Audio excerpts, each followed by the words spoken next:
puluhan.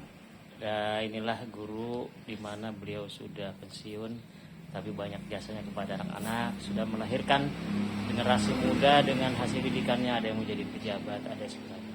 Selamat Hari Guru, mudah-mudahan sehat. Mudah-mudahan sehat, Ilmu. panjang umur, barokah. Amin. Ya Allah, sudah sampai 85 tahun sampai sekarang mengalami PKI, mengalami gerombolan, mengalami kemerdekaan. Alhamdulillah, ya Allah.